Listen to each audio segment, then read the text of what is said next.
Assalamualaikum warahmatullahi wabarakatuh.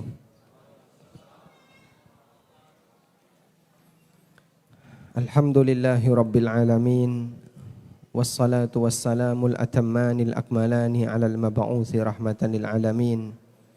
Wa ashhadu an la ilaha illallah wahdahu la syarika lah. Wa ashhadu anna Muhammadan abduhu wa rasuluh. Salawatu rabbi wa salamu alaihi wa ala alihi wa ashabihi wa man sara ala nahjihi wastanna bisunnatihi ila yaumiddin. Alhamdulillah, puji syukur kita haturkan kehadirat Allah. Dialah zat yang memberikan hidayah kepada hambanya sesuai dengan apa yang Dia kehendaki. Dan Allah jauhkan dari hidayah siapapun di antara hambanya yang Dia kehendaki. Dan kita bersyukur kepada Allah ketika Allah jadikan kita sebagai hamba yang peduli dengan ilmu. Semoga itu bagian dari awal kebaikan yang Allah kehendaki bagi kita. Salawat dan salam semoga selalu tercurah untuk junjungan kita Nabi Agung Muhammad sallallahu alaihi wasallam atas perjuangan besar beliau dalam membimbing umat dengan aneka tantangan yang beliau hadapi hingga kita bisa merasakan betapa indahnya Islam sampai detik ini. Dan tidak lupa kita menghaturkan jazakumullah khairan. Terima kasih banyak kepada pengurus dari Sekolah Mutiara Islam Al-Ittiba Sangatta, Kalimantan Timur. Semoga Allah Subhanahu wa taala memberikan keberkahan dalam usaha dari pengurus untuk selalu memberikan yang terbaik berupa pendidikan bagi kaum muslimin yang ada di daerah Sangatta dan sekitarnya. Baik, Anda merasa kepanasan enggak? Enggak apa-apa ya. Gini itu maksudnya enggak panas atau enggak apa-apa? Enggak apa-apa, baik. Pokoknya bertahan saja sampai kajian selesai. Kajiannya tidak lama, hanya kurang lebih 40 menit. Kita mau bahas mungkin peserta lebih butuh kipas angin daripada saya. Boleh dinyalain daripada nganggur mending nyalain. Menghadap kemanapun boleh ya. Ini temanya luar biasa. Takdirmu adalah yang terbaik bagimu. Jadi misalnya Bapak ditakdirkan kena paling panas itu yang terbaik atau gimana Pak? Atau lagi sengaja nadar untuk kepanasan? Takdirmu adalah yang terbaik bagi dirimu. Bapak Ibu yang dimuliakan Allah Subhanahu wa taala, berbicara tentang masalah takdir ini tidak lepas dari ketetapan yang Allah Subhanahu wa taala tentukan untuk para hambanya. Dan para ulama menyebutkan bahwa ketentuan Allah untuk para hambanya itu ada dua. Yang pertama ada yang disebut dengan ketentuan syariat atau al-amru syar'i. Dan yang kedua ada yang disebut dengan ketentuan takdir atau al-amrul kauni. Dan kita diuji oleh Allah Subhanahu wa taala dengan dua hal ini. Syariat Allah dan takdir Allah. Ujian syariat bentuknya apa Pak? Bentuknya adalah perintah, ada larangan, dan ada aneka aturan. Di situ ada aturan tentang bagaimana cara sholat yang benar, bagaimana cara bersuci yang benar, ibadah ini syaratnya seperti ini, bagaimana ketentuan ibadah yang sah dan seterusnya. Sehingga manusia dikasih aturan oleh Allah dalam melaksanakan tugas dia sebagai hamba agar ibadahnya menjadi ibadah yang sah. Di situ ada perintah sholat, ada perintah puasa dan seterusnya. Sebagaimana ada larangan. Kita dilarang oleh Allah untuk minum khamr, kita dilarang oleh Allah untuk berzina dan aneka larangan yang lainnya. Bentuk ibadah kita terhadap ketetapan yang sifatnya syar'i adalah menjalankan perintah, menjauhi larangan, dan mengikuti aturan yang berlaku. Karena itu bagi seorang mukmin dia perlu menyadari bahwa dalam hidupnya di situ ada ketentuan syariat Allah yang wajib untuk dia penuhi. Kemudian ketetapan yang kedua adalah ketetapan takdir. Ketetapan takdir atau al-amrul kauni adalah semua yang Allah ciptakan dan yang terjadi di alam ini. Apapun yang kita alami saat ini, maupun yang telah lalu, ataupun yang nanti akan kita alami di masa mendatang, adalah ketetapan Allah dalam bentuk al-amrul kauni atau ketetapan takdir. Untuk jenis yang kedua ini, ada yang sesuai dengan harapan dan keinginan manusia, sehingga sering disebut sebagai takdir yang baik. Dan ada yang tidak sesuai dengan harapan manusia, sehingga orang menyebutnya sebagai takdir buruk. Maka kalau ada istilah takdir baik dan takdir buruk, itu benar atau salah, Pak? Penyebutan takdir baik dan buruk itu benar atau salah? Salah atau benar?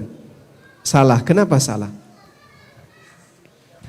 Semua takdir baik. Penyebutan ada takdir baik dan takdir buruk itu benar, karena Nabi SAW sendiri yang pernah menyebutkannya. Sebagaimana disebutkan dalam hadis Jibril, saat Nabi SAW ditanya oleh Jibril alaihissalam, akhbirni anil iman, jelaskan kepadaku apa itu iman. Lalu Nabi SAW menjelaskan dengan menyebutkan 6 rukun iman. Antu'mina billahi wa malaikatihi wa kutubihi wa rusulihi wal yaumil akhir. Kemudian di yang ke-6 beliau mengatakan gimana? Wa tu'mina bil qadari khairihi wa syarri. Engkau beriman kepada takdir yang baik maupun yang buruk. Sehingga takdir ada baik dan ada yang buruk.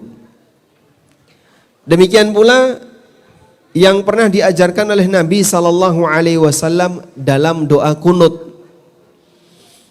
Ada enggak santri yang hafal doa kunut?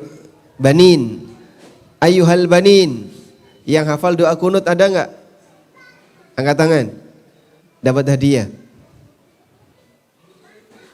Enggak ada? Baik. Gimana doa kunut? Allahumma hdini fi man hadait, wa afini fi man afait, wa tawallani fi man tawallait, wa barik li fi ma a'tait, wa qini syarra ma qadait. Wa qini syarra ma qadait. Ada lafaz di situ.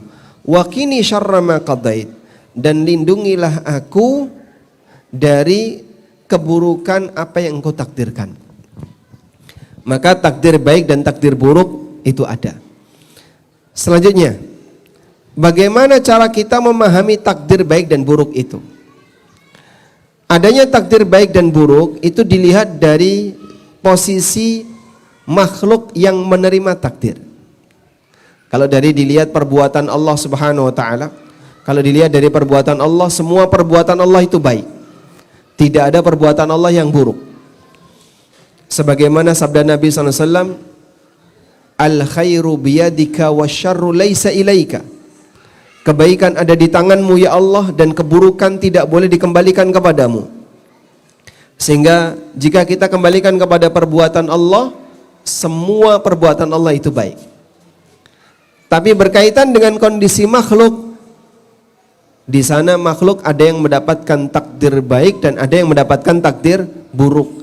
Apa yang disukai manusia disebut sebagai takdir baik, apa yang tidak disukai oleh manusia disebut sebagai takdir buruk dalam kacamata pertimbangan manusia. Sebagai contoh misalnya, kaya itu takdir baik atau buruk? Baik. Kalau miskin? Buruk. Sehat baik atau buruk? Baik. Kalau sakit? Buruk. Dan demikian seterusnya. Pintar takdir baik atau buruk? Baik. Kalau bodoh? Buruk. Sukses? Baik. Gagal? Buruk. Demikianlah dalam pemahaman manusia. Sehingga keberadaan takdir baik dan buruk ini ada dalam kehidupan realita kita. Taib. Dan manusia pasti mengalami itu. Sehingga takdir baik dan buruk itu selalu berpasangan. Dialami oleh semua orang. Maka siapapun yang hidup sebagaimana dia mengalami takdir baik, dia juga pasti akan mengalami takdir buruk. Tidak ada orang yang hidup di dunia ini yang tidak pernah dapat musibah. Coba di antara bapak-bapak dan adik-adik ya, Banin, jangan main dulu, jangan main sendiri ya. Coba dengerin. Kalau ada yang kelihatan bermain, diapain Ustaz? Boleh diikop. Nanti kalau ada yang kelihatan bermain sendiri, tidak dengerin, boleh diikop. Ikopnya adalah diminta maju gantiin saya di sini. Sanggup insya Allah? Sanggup ya? Sanggup dengan ikop itu? Baik, sepakat ya. Siapa yang ngobrol dengan temannya main sendiri diikop. Nah, lanjut ya. Coba di antara bapak dan adik-adik sekalian, ada enggak yang sepanjang hidupnya belum pernah mengalami sakit? Angkat tangan. Yang belum pernah mengalami sakit ada? Nanti boleh pulang duluan. Baik. Siapapun kita pasti pernah mengalaminya. Karena yang namanya takdir baik maupun buruk itu tidak pernah terpisahkan dari kehidupan di muka bumi ini. Sehingga siapapun yang tinggal di muka bumi ini, sekaya apapun dia, apakah dia pernah mengalami sakit? Pernah. Setinggi apapun jabatannya, apakah dia pernah mengalami sakit hati? Pernah. Maka manusia diuji oleh Allah dengan ujian lahir batin. Kadang dia mengalami sakit fisik dan kadang dia mengalami sakit batin. Demikianlah ujian yang dihadapi oleh hamba. Karena itu jamaah, tidak ada istilah orang yang hidup di dunia ini isinya hanya nikmat saja, nggak ada. Atau musibah saja, itu nggak ada. Pasti dia akan mengalami takdir baik dan takdir buruk. Sehingga ada sebuah pesan yang pernah disampaikan oleh Imam Hasan Al-Basri. Beliau ulama yang hidup di zaman siapa? Zaman tabi'in. Beliau tabi'in. Imam Hasan Al-Basri rahimahullah pernah mengatakan, wa inna na'imad dunya masyubun bil musibah. Bahwa kenikmatan dunia itu bercampur dengan musibah. Gak ada kok istilahnya orang mengalami kenikmatan tanpa musibah, itu tidak ada. Allah tidak ridho ada hambanya yang merasakan kenikmatan di dunia sebagaimana layaknya kenikmatan di akhirat. Kalau di akhirat bisa jadi orang menikmati atau manusia ketika menikmati kenikmatan di surga nol musibah. Sehingga orang ketika makan sesuatu di akhirat, makanannya nikmatnya 100%, tidak memberikan pengaruh buruk sama sekali, tidak ada potensi bahaya sama sekali, tidak mengalami sakit, tidak mengalami capek, tidak mengalami kepanasan, mereka selalu bahagia. Itu di akhirat. Minta apapun tinggal minta, datang tanpa harus kerja. Dan itulah nikmat ketika di surga. Tapi ketika di dunia Allah nggak ridho ketika ada hambanya yang mendapatkan nikmat sebagaimana nikmat di akhirat. Karena itu jamaah, dulu ada seorang nabi yang berdoa kepada Allah minta ditunjukkan hal yang gaib. Dan Allah tunjukkan, Allah kabulkan. Dan ada nabi yang berdoa kepada Allah minta ditunjukkan hal yang gaib lainnya, tapi tidak Allah kabulkan. Siapa nama nabi yang pertama dan siapa nabi yang kedua? Nabi yang pertama siapa? Nabi siapa? Yang minta kepada Allah ditunjukkan peristiwa gaib, kemudian Allah tampakkan di hadapannya. Nabi Ibrahim alaihissalam. Beliau pernah minta kepada Allah agar ditunjukkan, Rabbi arini kaifa tuhyil mauta. Qala awalam tu'min. Qala bala walakin liyatma'inna qalbi. Ya Allah, tunjukkan kepadaku bagaimana caranya engkau menghidupkan makhluk yang mati. Maka Allah tunjukkan. Pertama Allah tanya, awalam tu'min, apakah kau belum beriman wahai Ibrahim? Qala bala. Ibrahim mengatakan, aku beriman. Walakin liyatma'inna qalbi, namun agar hatiku makin yakin. Lalu Ibrahim diperintahkan untuk apa jemaah? Ambil 4 burung. Kemudian diperintahkan untuk apa? diperintahkan untuk mencacah-cacah burung itu, terus dibagi ke beberapa bukit. 4 burung itu semuanya disembelih, kepalanya dipotong, lalu dagingnya dicacah-cacah, bulunya dicabuti, dicampur jadi satu, kemudian setelah itu oleh Ibrahim ditaruh di beberapa bukit. Sementara kepalanya dibawa oleh Ibrahim, kepala 4 burung ini. Fad'uhunna ya'tinaka sa'ya. Begitu dipanggil oleh Ibrahim, maka burung tadi langsung datang mendekat ke Ibrahim. Ditampakkan oleh Allah bagaimana cara Allah menghidupkan burung yang mati ini. Daging menyatu dengan daging, bulu menyatu dengan pasangan dagingnya, darah menyatu dengan darah semuanya, sehingga berwujud jadi burung yang sempurna seperti sedia kala, tapi tanpa kepala. Lalu mereka semuanya mendekat ke Ibrahim. Saat dikasih yang bukan kepalanya, nggak mau masang. Begitu dikasih kepalanya, langsung menyatu, terus hidup kembali.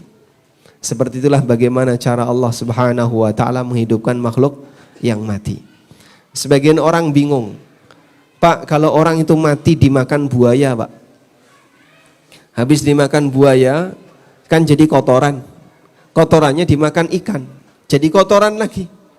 Terus seperti itu terjadilah rantai makanan, kemudian sampai jadi debu, sampai jadi tanah, terus tanahnya diombang-ambing ombak. Kita tidak tahu, Pak, unsur manusia ini sudah lari kemana saja. Karena satu makhluk ini unsurnya tercabik-cabik kemana-mana. Itu gimana cara Allah Subhanahu wa Ta'ala menyatukan kembali? Bisa enggak Allah seperti itu, Pak? Wadzalika 'alallahi yasir. Itu mudah bagi Allah.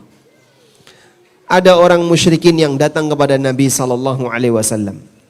Dia bawa tulang belulang orang yang sudah mati, ditaruh di hadapan Rasulullah sallallahu alaihi wasallam. Qala may yuhyil 'idhama wa hiya ramim. Siapa yang akan menghidupkan tulang-tulang ini kalau dia sudah jadi tanah? Dalam pikiran mereka, kalau jasad manusia sudah jadi tanah, Allah nggak bakalan mampu untuk menyatukan kembali. Maka dijawab oleh Allah, qul yuhyyihalladzi ansha'aha awwala marrah.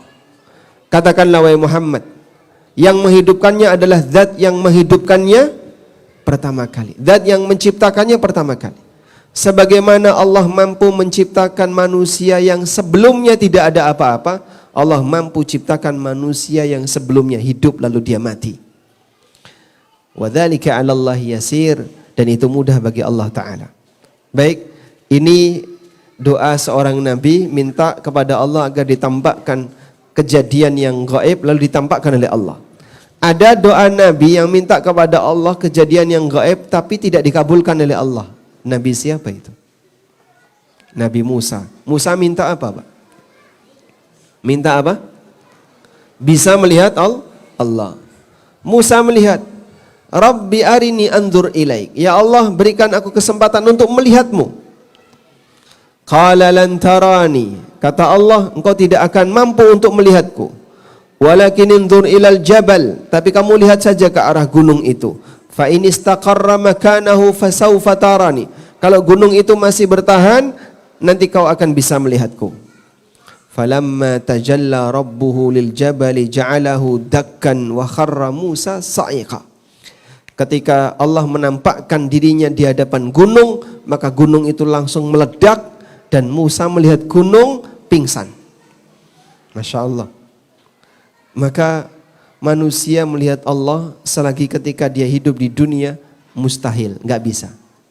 Baik, kenapa doanya Musa yang seperti ini tidak dikabulkan? Karena melihat wajah Allah itu puncak kenikmatan surga. Sehingga Allah tidak memberi kesempatan bagi siapapun untuk merasakan kenikmatan surga ketika mereka masih hidup di dunia. Walaupun dia seorang nabi. Makanya Nabi Musa ketika mohon kepada Allah agar diberi kesempatan untuk melihat wajah Allah, tidak Allah kabulkan, sebab melihat wajah Allah adalah puncak kenikmatan penduduk surga. Baik, kembali ke sini. Pada posisi inilah Allah Subhanahu wa Ta'ala jadikan puncak kenikmatan hamba itu bukan di dunia, Sehingga kenikmatan apapun yang dialami oleh hamba ketika di dunia pasti bercampur dengan apa jemaah? Bercampur dengan apa? Musibah. Seenak apapun hidup kita itu tidak bisa 100%. Bahkan aneka kenikmatan yang kita rasakan itu bercampur dengan potensi bahaya. Misalnya orang makan apapun, ada nggak resiko yang akan dia tanggung? Mungkin ada ya. Misalnya makan nasi, resikonya apa? Gula jadi tinggi, kadar gula darahnya jadi tinggi. Contoh yang lain misalnya makan elai, jadi apa resikonya? Hah? Uangnya berkurang.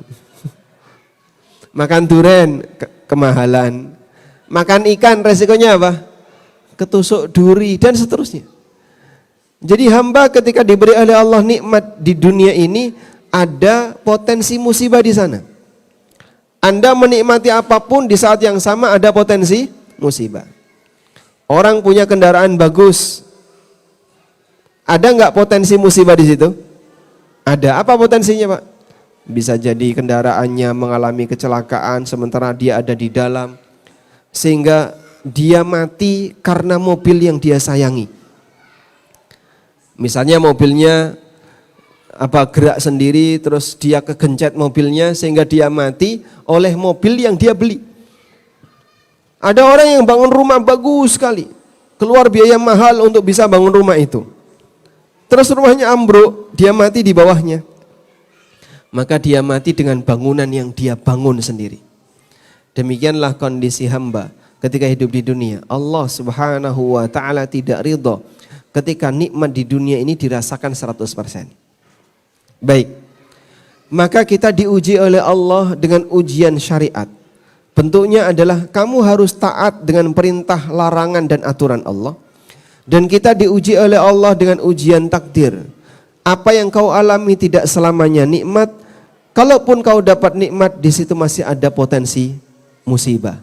Disinilah makna bahwa dunia itu pahala, dunia itu penjara bagi mukmin. Disinilah makna bahwa dunia itu penjara bagi mukmin. Nabi SAW bersabda, ad-dunya sijnul mu'min wa jannatul kafir. Dunia itu penjara bagi mukmin dan surga bagi orang kafir. Kenapa Pak disebut penjara bagi mukmin dan surga bagi orang kafir? Dunia disebut penjara bagi mukmin karena dua alasan. Yang pertama, semua mukmin yang saat ini hidup di dunia, walaupun dia punya banyak fasilitas hidup, dia punya kenikmatan, jika dibandingkan fasilitas yang saat ini dia alami dengan surga yang nanti Allah berikan kepada sang mukmin ini, lebih nikmat mana Bapak Ibu? Lebih nikmat mana? Gak bisa dibandingkan Pak. Nikmat dunia dengan nikmat akhirat tidak bisa dibandingkan. Nabi SAW membuat perbandingan nikmat dunia dan nikmat akhirat. Ibarat kita datang ke tepi laut, terus Anda celupkan jari telunjuk Anda ke air laut. Angkat, fama baqiya min. Coba lihat seberapa banyak air yang nempel di tangan. Lautan itulah akhirat, yang nempel di tangan ini dunia. Itu perbandingan antara kenikmatan dunia dan kenikmatan akhirat. Oleh karena itu, kalaupun di antara kita Bapak Ibu diberi oleh Allah aneka ujian, baik ujian dari sisi materi, ujian ekonomi, ujian keluarga, ujian pekerjaan, ujian kesehatan maupun ujian yang lainnya. Ingat, ini tidak selamanya. Kau perlu sadar hidupmu di dunia ini penjara. Dan sebentar lagi kau akan keluar darinya. Kapan orang itu akan keluar dari penjara, Pak? Ketika sang mukmin ini bersabar, istiqomah sebagai mukmin yang baik sampai mati. Di saat itulah dia keluar dari penjara. Sehingga ini mengajarkan kita untuk banyak bersabar. Bersabar karena mengingat, saya sadar apa yang saat ini saya alami adalah penjara. Sekarang saya sedang di penjara. Namanya di penjara mau gimana lagi? Terkadang ada situasi nggak enak, terkadang ada situasi nggak nyaman. Namanya juga orang di penjara. Nabi SAW menyadarkan umatnya, ad-dunya sijnul mu'min, bahwa dunia itu penjara bagi mukmin. Baik. Kemudian makna yang kedua, bahwa dunia itu hakikatnya adalah penjara bagi mukmin. Makna yang kedua adalah mukmin itu ketika hidup di dunia dibatasi oleh aturan. Ini nggak boleh, ini riba, ini dilarang, ini gharar, kau harus tinggalkan, ini haram dan seterusnya. Pak, jadi mukmin kok susah Pak ya? Susah kenapa? Ini nggak boleh, ini nggak boleh, ini nggak boleh, semuanya kok serba nggak boleh. Dikit-dikit haram, kalau nggak haram riba, kalau nggak riba gharar, kalau nggak gharar suruh resign. Kok repot banget Pak ya? Loh kenapa Anda merasa repot? Iya, setelah saya belajar tentang aneka aturan-aturan dalam agama ini, rasanya banyak sekali yang nggak boleh Pak.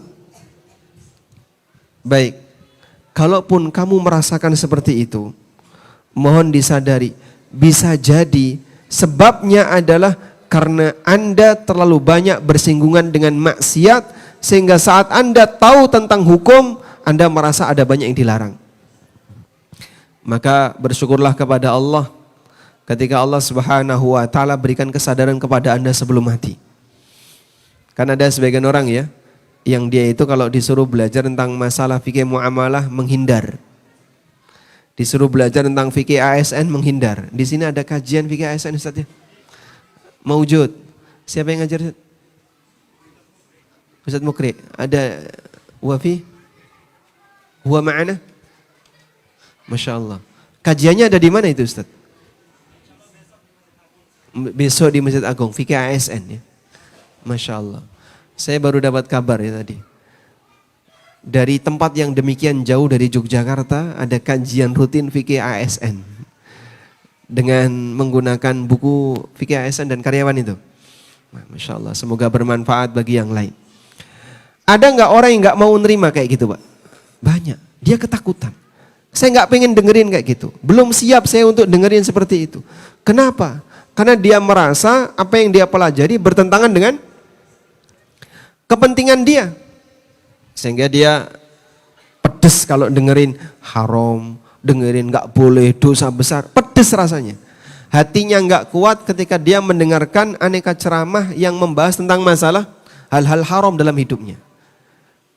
Semacam inilah yang terjadi bagi sebagian orang. Sehingga dia belum sadar untuk mau menerima hukum Allah secara maksimal.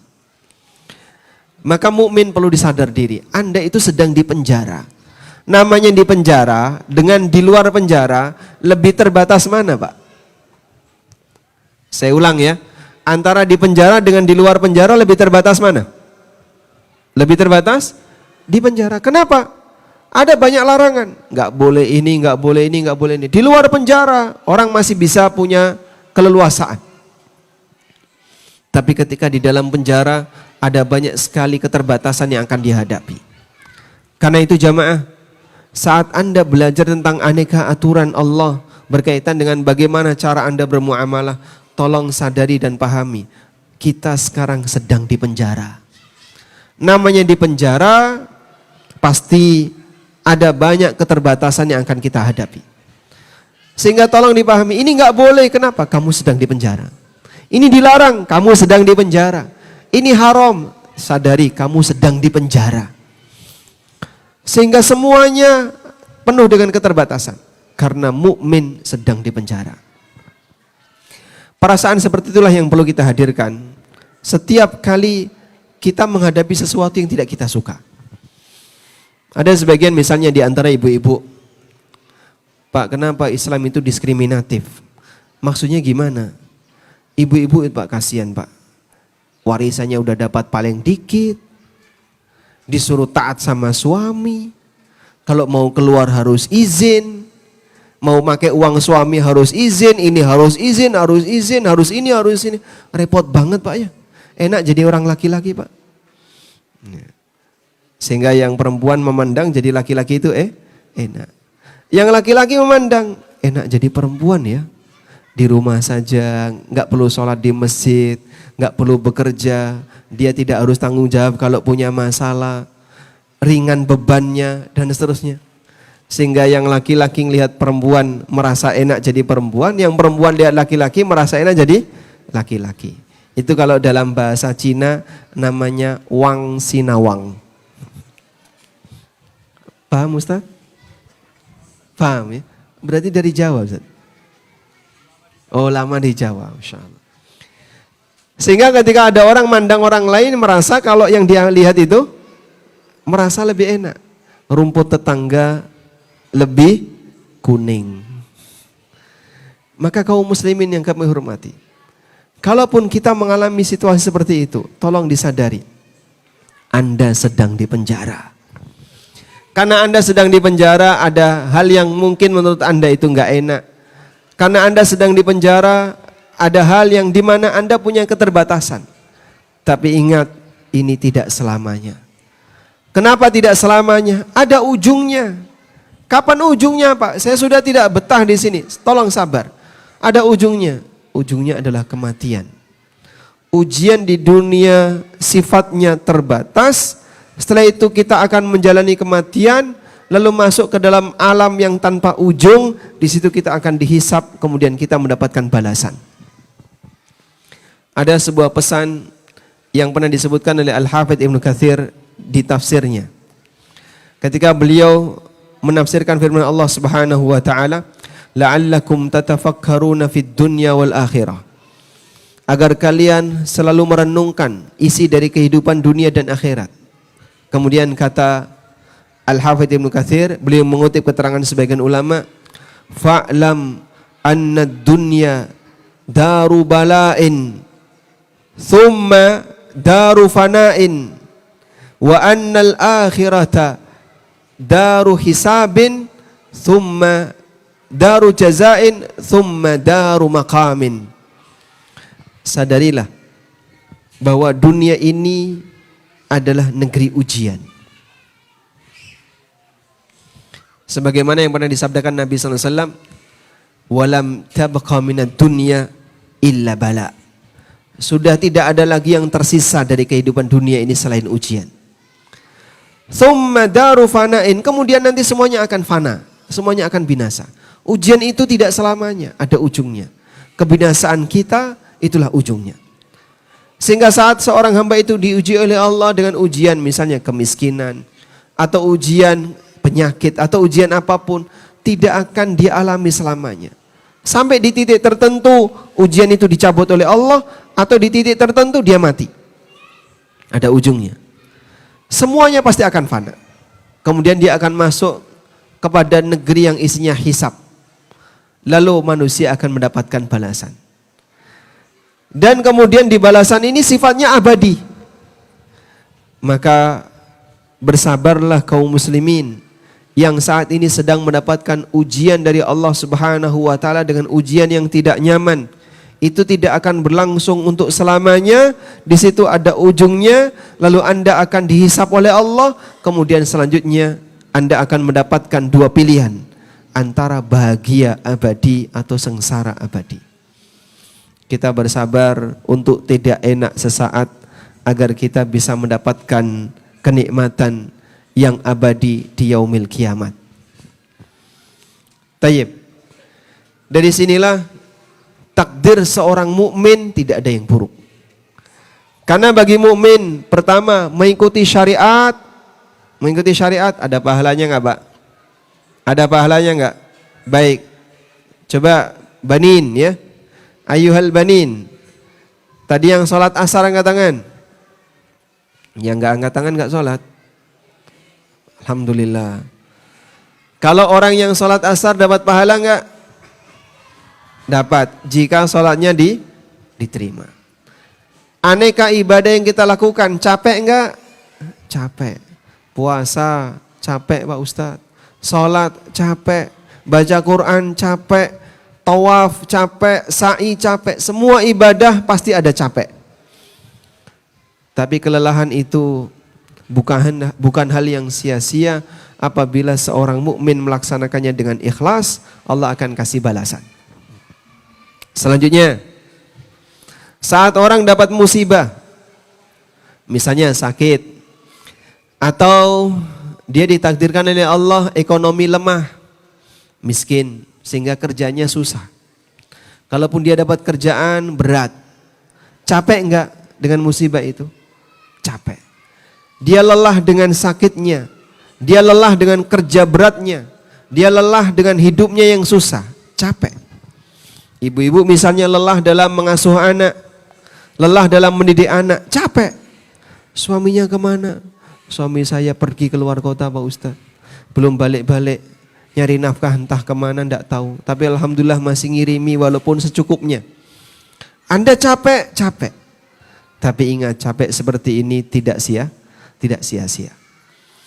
Karena itu Allah Subhanahu wa taala ingatkan dalam Al-Qur'an. Sebutkan satu contoh perang di mana kaum muslimin mengalami kekalahan di zaman Nabi sallallahu alaihi wasallam, disebut kalah karena korbannya banyak. Perang apa itu, Pak? Perang apa? Uhud. Berapa jumlah korban kaum muslimin? Sekitar 70-an yang meninggal di medan jihad pada peristiwa perang Uhud. Dan salah satunya adalah paman Nabi SAW Hamzah bin Abdul Muttalib. Kaum muslimin mengalami duka yang cukup mendalam. Rasulullah SAW ketika peristiwa perang Uhud, beliau pakai helm perang ya. Helmnya itu patah sampai nancap di rahangnya.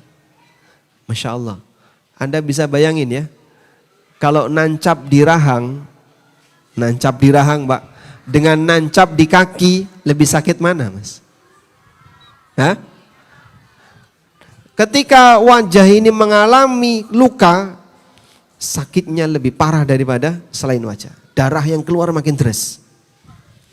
Maka Nabi SAW saat peristiwa perang Uhud, helm beliau itu patah.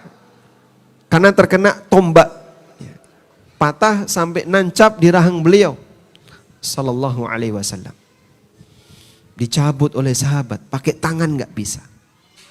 Tolha bin Ubaidillah nyabut pakai apa? Pakai gigi. Gigit ditarik dengan keras sampai giginya Tolha rompal. Masya Allah. Keluar darah dalam jumlah banyak, berusaha untuk dihentikan, nggak berhenti-berhenti. Datang Fatimah radhiyallahu anha, beliau menggunakan abu yang ada ya, bagian yang panasnya itu terus ditempel, kemudian mampet. Dan itulah musibah yang dialami oleh Rasulullah Sallallahu Alaihi Wasallam ketika peristiwa perang Uhud. Kaum muslimin mengalami duka yang mendalam karena banyak yang meninggal. Tapi Allah Subhanahu wa taala memberikan hiburan kepada kaum muslimin. Bagaimana cara Allah Subhanahu wa taala menghibur kaum muslimin? Allah berfirman, "In takunu ta'lamuna fa innahum ya'lamuna kama ta'lamun wa tarjuna minallahi ma la yarjun." Kalaupun kalian merasakan sakit, sesungguhnya mereka orang kafir juga merasakan sakit. Wa tarjuna minallahi ma la yarjun, tapi kalian punya harapan di sisi Allah yang tidak mereka miliki. Baik. Sehingga muslim mengalami kecelakaan, orang kafir bisa enggak mengalami kecelakaan? Bisa enggak jamaah? Bisa. Muslim sakit, orang kafir bisa sakit enggak? Bisa. Maka semuanya bisa mengalami sakit. Bedanya di mana? Wa tarjuna minallahi ma la yarjun. Kalian punya harapan di sisi Allah yang tidak mereka miliki. Sehingga saat mukmin itu sakit, lalu dia sabar, maka sakitnya jadi apa? Sakitnya jadi apa kalau sabar? Penghapus dosa. Sampai ketika dosanya habis, sakit itu menambah pahala dan meninggikan derajatnya di surga. Enggak ada ruginya ketika seorang mukmin mengalami kondisi yang tidak nyaman ketika di dunia. Nabi SAW ingatkan dalam sebuah hadis beliau, "Ma yusibul muslima min nasabin wala wasabin wala ghammin wala hammin wala adhan hatta syaukata yushakuha.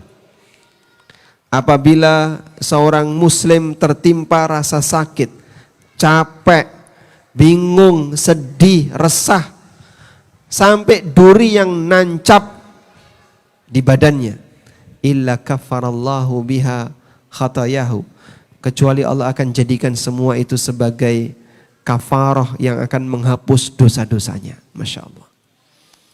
Gak ada yang sia-sia dari hidupnya seorang muslim. Coba para banin ya. Ada enggak yang kalau malam tidurnya kepanasan? Angkat tangan. Nah itu satu. Kenapa kepanasan? Enggak punya AC? Enggak pakai kipas? Masya Allah. Ada enggak yang kalau malam ketika tidur diserang nyamuk? Wow, banyak, Masya Allah. Kenapa diserang nyamuk? Enggak ngerawat cicak di rumah? Baik, anak-anak ya. Masya Allah. Saat tidur dalam kondisi enggak nyaman misalnya. Mungkin pengen sama bapaknya, Pak, bisa enggak sesekali kita tidur di hotel? Bisa enggak sesekali kita tidur di tempat yang nyaman yang enggak ada nyamuknya? Yang pakai AC sehingga tidak dikerubuti nyamuk? Dalam kondisi ketika Anda mengalami tidak enak seperti itu ya, lalu bersabar, insya Allah digantikan oleh Allah dengan apa? Dengan pahala, digantikan oleh Allah Ta'ala dengan penghapusan dosa, dan ditinggikan derajatnya besok di surga. Apapun yang dialami oleh muslim ketika di dunia, sepanjang dia ridha dengan apa yang menjadi ketetapan Allah, itulah yang terbaik baginya. Baik, yang terakhir ya. Kita sampai jam berapa Ustaz? Katanya tadi saya cuma 40 menit. Sudah offset ini Ustaz. Bagian terakhir. Baik, bagian terakhir ya. Di bagian terakhir ada satu dialog yang terjadi antara Abu Dzar dengan Husain bin Ali radhiyallahu anhuma. Abu Dzar sebagai seorang sahabat yang sangat penyabar, beliau pernah menyampaikan sebuah pernyataan. Al-faqru ahabbu ilayya minal ghina wal maradu ahabbu ilayya minas sihha. Miskin lebih saya sukai daripada kaya, sakit lebih saya sukai daripada sehat walafiat. Aneh enggak Pak? Mungkin aneh ya? Baik. Kenapa beliau milih seperti itu? Karena beliau merasa di saat beliau sedang dapat musibah, beliau bisa merasakan kedekatan dengan Allah. Beliau bisa merasakan ibadah nikmat di hadapan Allah ketika sedang mengalami musibah. Ibadah rasanya nikmat, dekat dengan Allah rasanya nikmat di saat sedang mengalami musibah. Yang belum tentu itu bisa dirasakan oleh orang yang sedang mendapatkan kenikmatan. Kadang orang yang sujud dalam keadaan dia sedih dengan sujud dalam keadaan gembira, yang bisa nangis yang mana? Hah? Yang mana Pak? Sedih ya? Salat ketika lagi sedih dengan salat ketika lagi gembira, khusyuknya sama atau beda? Beda. Yang lebih khusyuk yang mana? Yang mana biasanya? Sedih Pak. Kenapa Pak? Kepikiran masalah. Orang ketika sholat dalam kondisi sedih, mungkin dia bisa nangis. Nangis karena mikir masalahnya. Yang belum tentu itu bisa dirasakan ketika orang dapat nikmat. Ketika orang sholat dapat nikmat, mungkin gak begitu khusyuk. Tidak menyelami sholat yang dia lakukan. Karena bagi dia sedang gembira. Itulah yang diinginkan oleh Abu Dzar, sehingga beliau pernah mengatakan, miskin lebih saya sukai daripada kaya, sakit lebih saya sukai daripada sehat. Nah, ketika apa yang disampaikan oleh Abu Dzar ini sampai kepada Husain bin Ali radhiyallahu anhu, beliau membalas keterangan Abu Dzar dengan mengatakan, amma ana, kalau saya punya prinsip yang berbeda. Manittakala ila khairi ikhtiyarillahi lahu lam yatamanna syai'a. Kalau orang itu pasrah terhadap pilihan terbaik yang Allah berikan untuknya, maka dia tidak akan berangan-angan untuk mendapatkan apa yang tidak dia miliki. Jadinya gimana Pak? Apapun yang Allah takdirkan untuk kita, itulah yang terbaik untuk kita. Anda ditakdirkan oleh Allah dengan takdir yang beragam. Ada yang ditakdirkan jadi orang kaya, ada yang ditakdirkan jadi orang miskin, orang sehat, orang sakit, jadi A, jadi B, agar hidup ini berputar. Di saat itulah ketika Allah Subhanahu wa taala takdirkan kita dengan takdir yang beragam, masing-masing Allah ciptakan sesuai dengan fungsinya. Sehingga dengan itu, kondisi itulah yang terbaik baginya. Dan ridha adalah kata kunci agar kita bisa mendapatkan pahala dari Allah Subhanahu wa taala jika sekiranya apa yang kita alami kurang nyaman baik hidup kita. Wallahu alam. Demikian sebagai pengantar yang bisa kita sampaikan, semoga bermanfaat. Wassallallahu ala nabiyyina Muhammadin wa ala alihi wa sahbihi wasallam. Alhamdulillah telah selesai dari sesi yang pertama, yaitu penyampaian materi kajian oleh Ustadzuna Amin Nur Baiz. Kami ucapkan syukran jazakumullahu khairan kepada Ustadzuna. Semoga apa yang disampaikan beliau bisa kita ambil banyak faedah. Baik, selanjutnya kita memasuki sesi tanya jawab. Bagi jamaah yang ikhwan, insya Allah bisa untuk bertanya secara langsung ya. Adapun untuk yang akhwat, kami sementara menunggu ya dikirimkan dari panitia. Dan untuk sesi tanya jawab ini insya Allah dua arah ya Ustadz ya. Insya Allah nanti Ustadz punya kesempatan juga untuk bertanya kepada jamaah Ustadz. Alhamdulillah di tangan kami di sini ada 4 buku karya Ustadz Amin Nur Baiz yang insya Allah bagi yang diizinkan oleh Ustadz akan mendapatkan hadiah tersebut. Tapi ini Ustadz bagaimana pembagiannya Ustadz? Apakah nanti khusus di ikhwan saja atau ada yang untuk akhwat? Tapi ya silakan Ustadz, bagaimana Ustadz? Baik, teknisnya belakangan. Baik Ustadz. Kita lanjut dulu ya. Terlebih dahulu mungkin untuk jamaah yang ikhwan, jika ada yang ingin bertanya, disilakan. Enggak ada, walhamdulillah. Kita akhiri.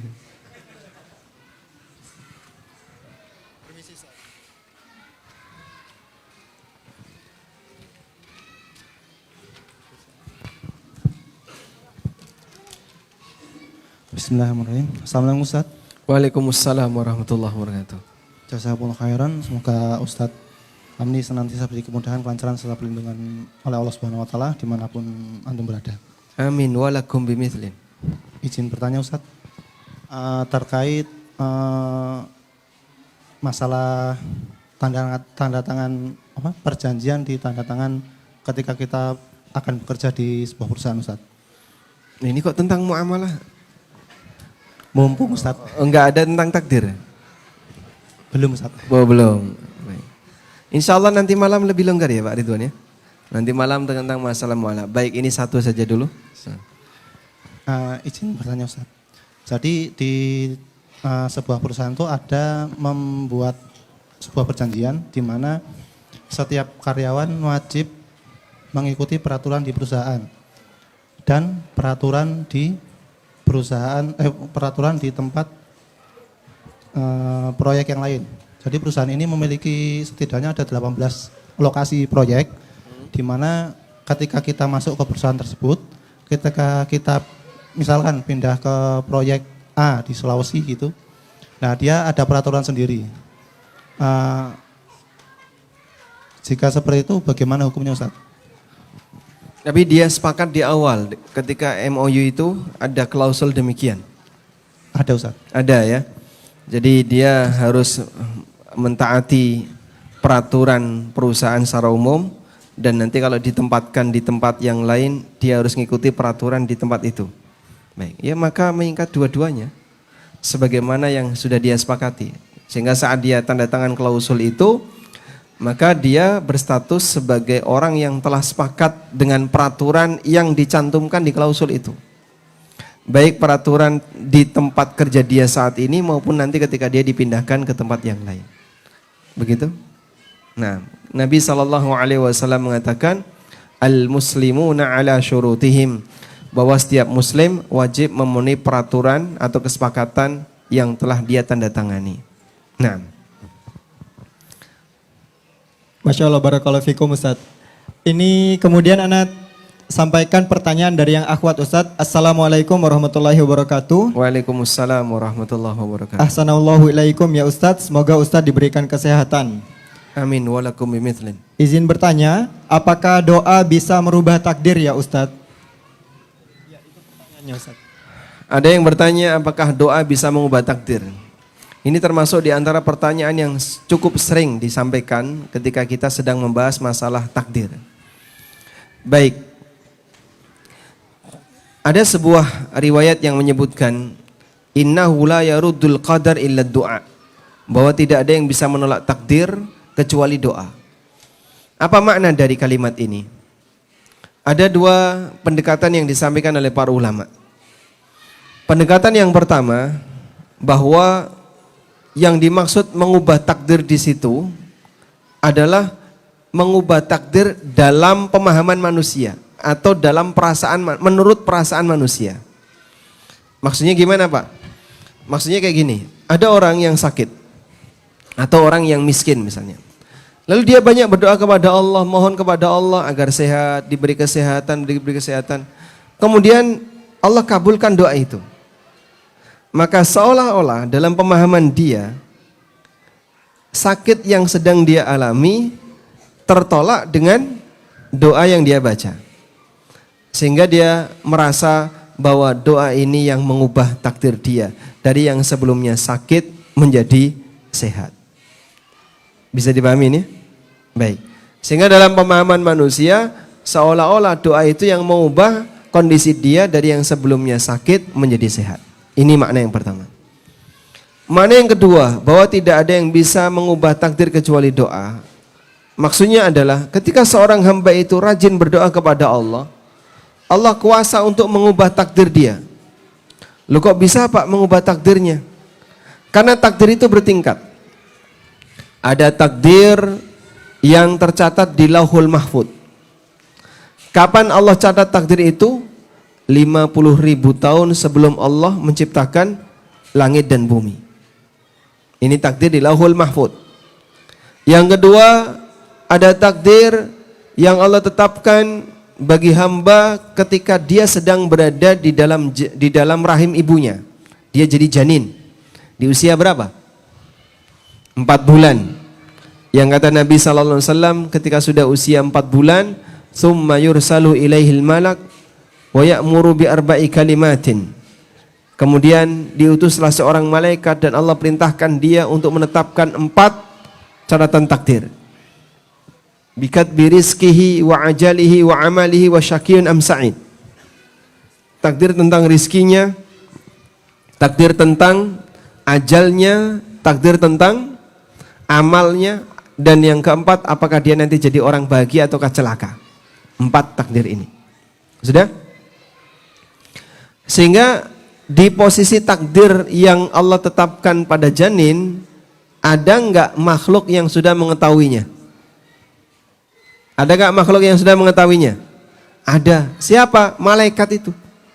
Malaikat ini kan yang diperintahkan oleh Allah untuk menetapkan takdir itu. Sehingga takdir ini sudah Allah tunjukkan kepada salah satu makhluknya, yaitu malaikat yang disuruh untuk mencatat takdir itu. Baik, cuman manusia tidak punya cara untuk berkomunikasi dengan malaikat ini. Andaikan mereka bisa, dia bisa nyari tahu, malaikat yang dulu menetapkan takdir saya waktu di janin, waktu saya di rahim ibu, saya umurnya berapa tahun. Tapi kan nggak ada cara bagi manusia untuk tanya kepada malaikat ini. Sudah? Maka tidak ada satupun manusia yang tahu berapa umurnya. Nah, takdir seperti inilah yang mungkin untuk diubah. Takdir ini yang mungkin untuk diubah. Sementara di Lauhul Mahfud tidak berubah. Sehingga bisa jadi Allah Subhanahu wa taala tetapkan fulan mendapatkan umur 60 tahun. Tapi dia banyak berdoa kepada Allah agar dipanjangkan umurnya, akhirnya Allah tambahkan jadi 70 tahun.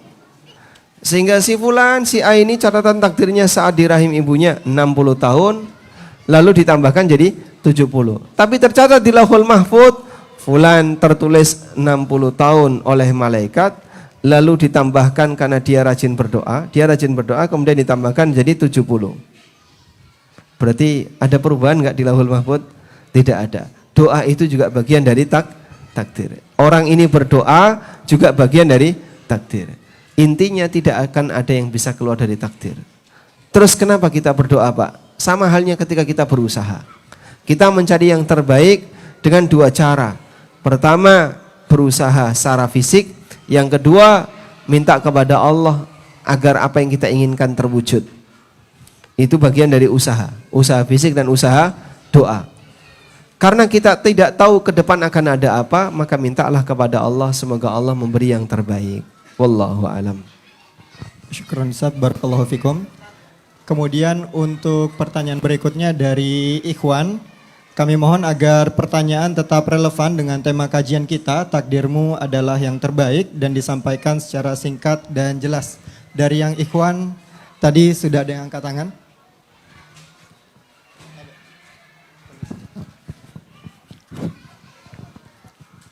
Assalamualaikum warahmatullahi wabarakatuh. Waalaikumsalam warahmatullahi Ustaz, wabarakatuh. saya perkenalkan diri, nama saya Sahrul. Syahrul. Pak Syahrul. Ini pertanyaan saya ini kedarullah kejadiannya kemarin pada duhur. Dibilang ditipu lah ceritanya ini. Ditipu dengan hack. Ada kawan WA. Di WA saya dia bilang bisa gak bantu, saya jawab insya Allah saya bisa bantu. Terus dia tanya minta uang ditransfer 2 juta, saya kasih 2 juta. Habis itu sebenarnya saya pengen pinjam sekian, saya tambah lagi 3 juta. Habis itu dia bilang saya masih mau tambah lagi kalau bisa ada sampai 15. Ini uang memang cuma segitu aja, jadi segitu aja saya kirim 5 juta aja. Seiring waktu itu saya mulai curiga, jangan-jangan ini penipuan. Saya telepon lah dia. Tadi awalnya saya tidak ada kecurigaan sama sekali, jadi saya jawab lagi dengan WA aja. Begitu dia saya telepon, kok ini sudah lain suaranya. Ternyata saya cek memang HP-nya dihack. Yang jadi pertanyaan saya Ustadz, apakah ini takdir buruk, ataukah apakah musibah, ataukah ini dia bilang ujian, ataukah ini yang dibilang orang saya kurang sedekah? Ada juga yang bilang kamu kurang sedekah, kamu yang ini. Ya makanya minta bicaraan sama Ustadz. Baik. Kemarin. Assalamualaikum warahmatullahi wabarakatuh. Waalaikumsalam warahmatullahi wabarakatuh. Baik. Tapi apapun namanya itu menyenangkan atau tidak, Pak? Gimana? Tidak menyenangkan. Mau disebut musibah, mau disebut ujian, mau disebut hukuman karena kurang sedekah, mau disebut apapun tetap kurang menyenangkan. Intinya kan itu ya. Maka masalah nama itu bukan hal yang signifikan. Karena ketika kita mendapatkan takdir buruk, bisa dipahami sebagai ujian, bisa dipahami sebagai hukuman. Tergantung kondisi kita. Dipahami sebagai hukuman karena kita punya dosa. Allah kasih hukuman walaupun kecil misalnya, dalam bentuk kita kekurangan harta atau harta kita ada yang hilang. Nah dalam posisi itu, saat Allah kasih kita hukuman, maka apa yang kita alami akan menghapus dosa. Atau bisa juga kita pahami sebagai musibah. Dengan keberadaan musibah ini akan meningkatkan derajat ketika kita berada di akhirat. Sehingga mukmin tidak akan pernah sia-sia ketika dia mendapatkan ujian dari Allah. Yang paling penting adalah dia ridho. Yang paling penting dia ridho. Oleh karena itu, wallahu alam berkaitan dengan hal ini, Bapak ketika merasa ridho dengan itu, insya Allah ada pahala ridho dengan takdir. Yang kedua, Anda punya tabungan karena dizolimi. Dan orang yang dizolimi berhak untuk nuntut besok di yaumil qiyamah. Sehingga kalaupun Bapak saat ini kehilangan, berapa tadi jumlahnya Pak? 5 juta. Maka besok punya hak untuk nuntut kepada si penipu ini, besok di akhirat. 5 juta ya. Andaikan makin banyak tuntutannya bisa makin besar Pak. Insyaallah. Tapi karena Bapak sudah hentikan jadi nggak bisa lebih banyak. Wallahu a'lam. Baik, syukran Ustadz. Kemudian kami bacakan pertanyaan dari Akhwat. Mohon izin bertanya Ustadz, bagaimana memanage hati yang senantiasa sedih karena meninggalnya suami, kemudian beberapa waktu berikutnya ibu meninggal. Jazakumullahu khairan. Cara agar mengatur hati kita sehingga kita tidak terlalu sedih ketika kehilangan salah satu di antara nikmat. Nikmat itu bisa berupa keluarga yang ada di dekat kita, kehilangan anak, kehilangan suami, kehilangan ibu, kehilangan bapak atau siapapun dia. Adalah dengan mengingat nikmat yang lebih besar dari itu. Ada enggak nikmat yang lebih besar yang bisa didapatkan oleh seorang hamba melebihi nikmat dibersamai oleh suami? Saya punya nikmat iman, Pak. Alhamdulillah, Anda ingat-ingat nikmat itu. Masih punya nikmat yang lain? Ada nikmat yang lain. Nikmat ini nikmatnya. Saya bisa merasakan indahnya sunnah, bisa merasakan indahnya kajian, ilmu yang bermanfaat. Itu juga nikmat. Sehingga dengan cara mengingat nikmat yang lain akan menghibur kita dari kesedihan ketika kita kehilangan nikmat yang pertama. Begitu ya. Ada seorang ibu-ibu. Pada peristiwa perang Uhud terdengar berita bahwa Nabi Muhammad sallallahu alaihi wasallam terbunuh. Ada orang namanya Ibnu Qami'ah, ini orang musyrik ya. Menyerang Mus'ab bin Umair sampai akhirnya Mus'ab terjatuh. Meninggal. Lalu dengan kencangnya Ibnu Qami'ah ini mengatakan, "Qataltu Muhammadan." Aku telah berhasil membunuh Muhammad. Seketika itu perang langsung hening. Orang musyrik merasa bahagia. Sasaran utama kita udah mati, pulang aja. Kita nggak ada kepentingan dengan orang-orang muhajirin dan ansor. Para sahabat bingung, betul nggak Nabi SAW sudah meninggal? Siapa lagi yang akan kita bela kalau beliau SAW sudah meninggal? Akhirnya masing-masing pasukan mundur ke barisannya. Udah? Berita kematian Nabi SAW ini pun sampai ke Madinah. Uhud dengan Madinah jaraknya berapa? Kurang lebih hanya 3 kilo. Berita itu sampai ke Madinah. Tapi belum begitu jelas. Masih katanya kil wakal. Katanya Nabi SAW sudah mati. Katanya Rasulullah SAW terbunuh. Akhirnya ada seorang wanita yang penasaran. Dia keluar dari kota Madinah, kemudian nungguin pulangnya pasukan dari Uhud di depan gerbang pintu Madinah. Ada orang ngasih tahu, suamimu meninggal. Wanita ini bilang, kaifa bi Rasulillah. Terus bagaimana nasib Rasulullah sallallahu alaihi wasallam? Orang kedua memberitahu, ayahmu meninggal. Wanita ini tetap dengan tabah mengatakan, kaifa bi Rasulillah sallallahu alaihi wasallam. Terus bagaimana kabar Rasulullah sallallahu alaihi wasallam? Datang lagi, kakakmu meninggal. Saudara laki-lakimu meninggal. Wanita ini tetap tanya, kaifa bi Rasulillah sallallahu alaihi wasallam. Sampai ada orang memberitahu Nabi sallallahu alaihi wasallam selamat, beliau masih hidup. Apa yang dikatakan oleh wanita ini? Dalam satu waktu dia kehilangan suami, bapak dan saudara laki-laki. 3 laki-laki yang umumnya menjadi sandaran hidup wanita. Biasanya kalau orang ditinggal mati suaminya kan berharap dikasih nafkah oleh bapaknya, masih ada bapak. Kalau bapaknya sudah mati, ada kakak. Sehingga dia bergantung kepada lelaki yang ada di sekitarnya. 3 orang ini mati dalam waktu bersamaan. Saat dia mendapatkan kabar Nabi SAW masih hidup, wanita ini mengatakan, kullu musibatin ba'daka qalil. Semua musibah sepanjang Anda masih hidup, bagiku kecil. Masya Allah.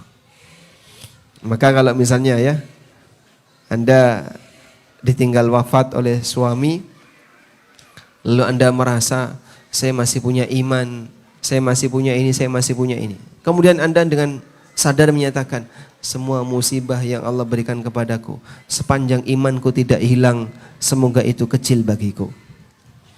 Nah, dengan cara demikian, maka kita tidak akan terlalu dihantui dengan kesedihan disebabkan kehilangan orang yang kita cintai. Dan jangan berlebihan ya. Terkadang ada sebagian orang yang terlalu berlebihan, lalu dia minta kepada Allah hal yang mustahil. Contohnya apa, Pak? Ada salah satu ibu-ibu yang pernah tanya ke saya sangat sedih karena ditinggal oleh suami. Boleh nggak saya berdoa kepada Allah, minta sesuatu? Doa apa? Saya ingin minta kepada Allah agar Allah menghidupkan kembali suami saya. Ya mustahil. Mana mungkin orang yang sudah mati bisa hidup kembali? Nah terus gimana, Pak? Berdoa minta kepada Allah yang mustahil bisa terwujud, itu doa yang haram, doa yang terlarang. Karena termasuk di antara bentuk al-i'tida' fid du'a. Dan Allah menegaskan innahu la yuhibbul mu'tadin. Allah tidak menyukai orang yang i'tida', melampaui batas ketika berdoa. Ada orang berdoa kepada Allah minta sesuatu, tapi yang dia minta mustahil untuk terwujud. Ya Allah, aku mohon kepadamu, jadikanlah aku seperti Superman, atau seperti Spiderman, atau seperti Iron Man. Wah, ini terlalu sering nonton film. Berdoa kayak gitu bisa terwujud nggak? Tidak mungkin. Kamu itu manusia biasa, jangan jadi laba-laba. Enak jadi manusia atau laba-laba? Manusia.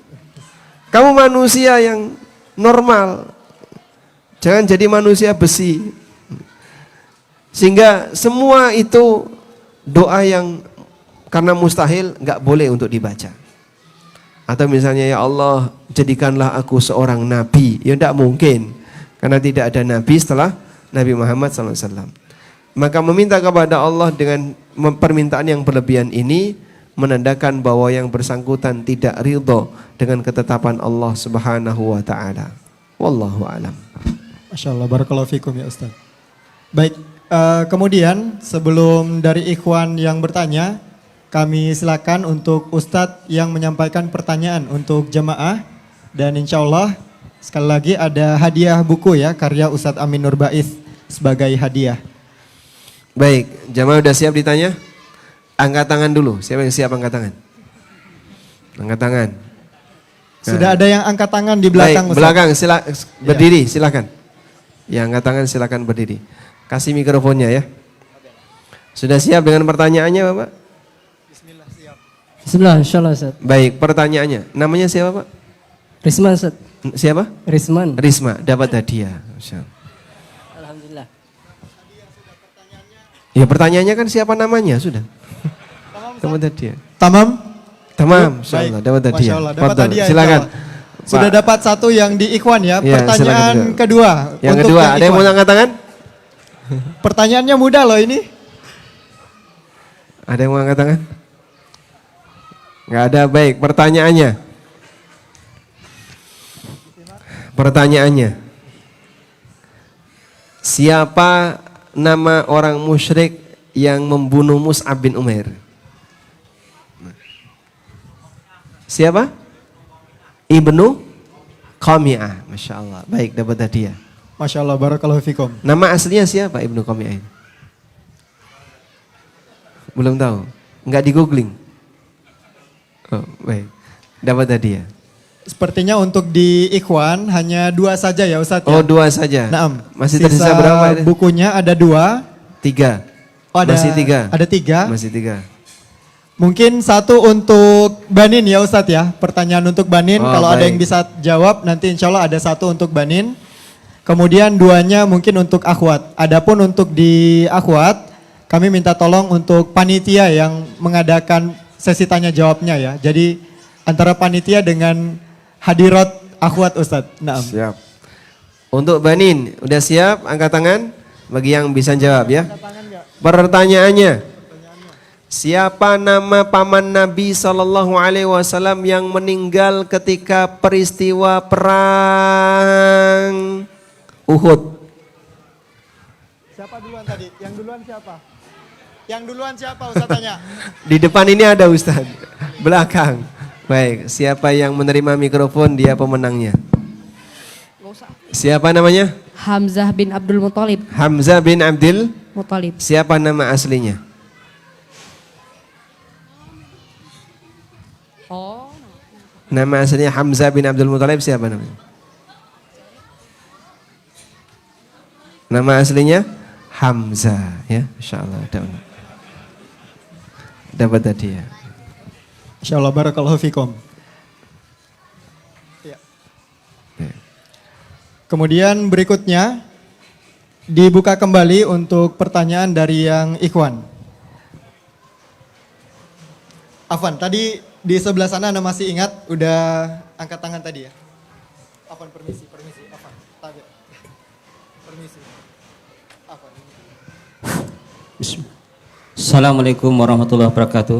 Waalaikumsalam warahmatullahi wabarakatuh. Barakallahu fiik Ustaz. Allah yabarik fik. Ya, saya pernah berdialog sama teman. Katanya gini, dia punya keluarga yang satu dia selalu berdoa minta keturunan, tapi tidak diberi-beri.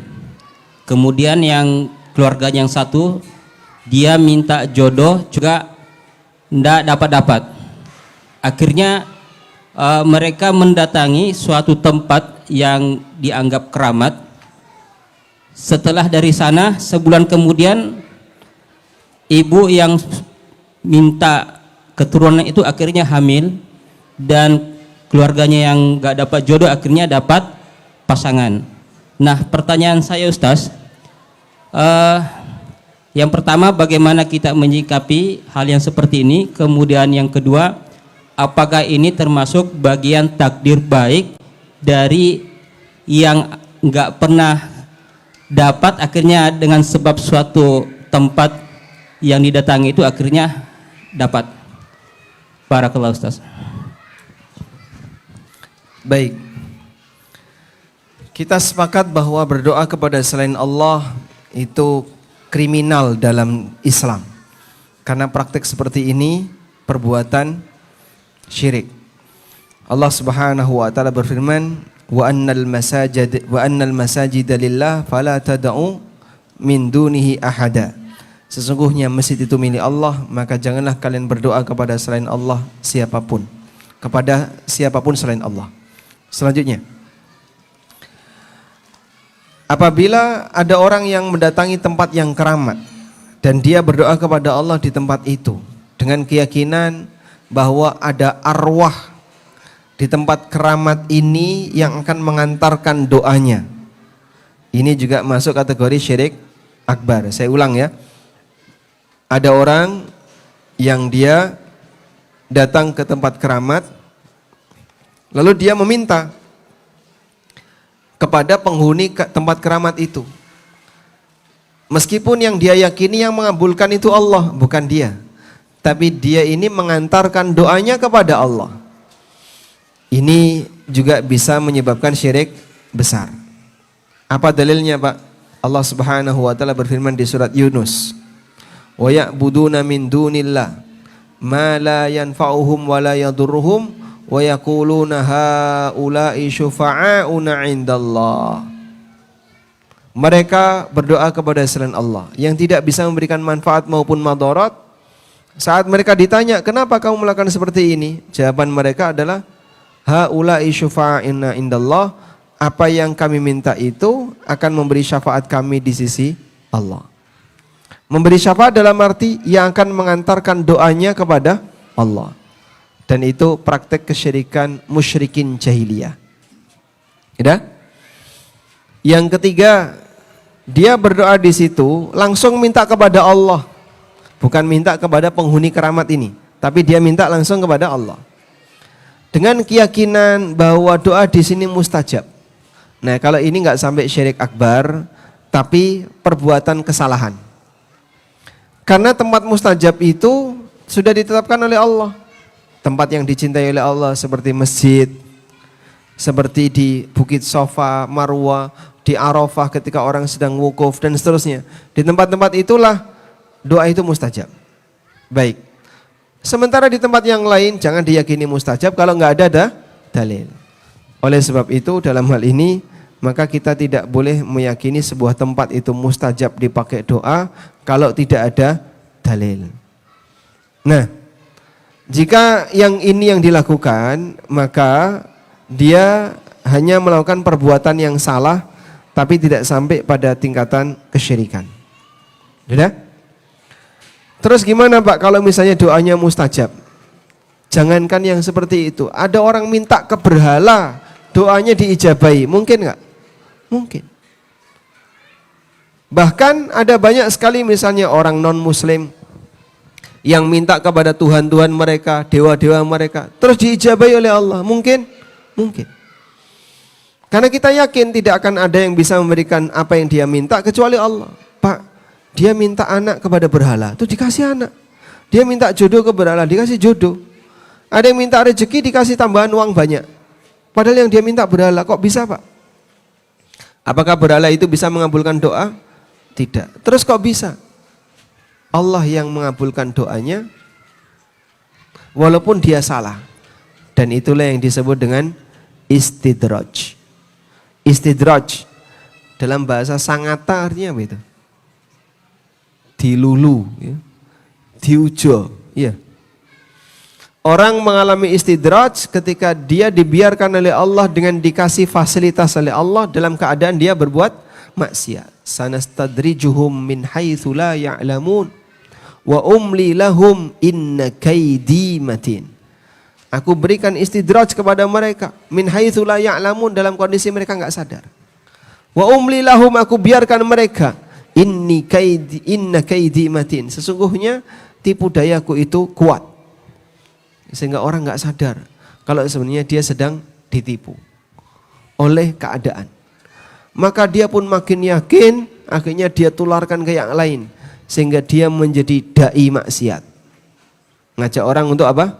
Berbuat maksiat. Maka kita perlu segera ingatkan orang seperti ini, kamu seharusnya tobat, gak boleh kayak gitu. Tapi nyatanya doaku mustajab kok, selama ini saya minta-minta gak pernah dikasih. Begitu datang ke sana langsung dikasih cash. Ya bisa jadi, Allah kuasa. Maka kau harus sadar, ini tempat yang terlarang untuk dipakai tempat doa. Walaupun dikabulkan oleh Allah. Wallahu a'lam. Insyaallah barakallahu fikum ya Ustaz. Ini dari Ustaz berapa pertanyaan lagi yang diizinkan Ustaz? Kita sampai jam berapa di sini? Ini sebenarnya Sudah cukup. waktunya sudah offside Ustaz. Baik. Karena sudah cukup dan kita mau berpindah ke masjid yang lain. Baik. Kasihan pesertanya yang kena sinar matahari itu loh, Masya Allah. Ya. Sampai silau. Masya Allah Ustaz. Nah Ustaz. Barakallahu fikum. Wa fikum barakallahu Ustaz. Demikian yang bisa kita sampaikan. Semoga apa yang kita bahas ini bermanfaat. Allahumma anfa'na bima 'allamtana wa 'allimna ma yanfa'una warzuqna ilma. Wa sallallahu ala nabiyyina Muhammadin wa ala alihi wa sahbihi wa sallam wa akhiru da'wana alhamdulillahi rabbil alamin. Wassalamualaikum warahmatullahi wabarakatuh. Waalaikumsalam warahmatullahi wabarakatuh.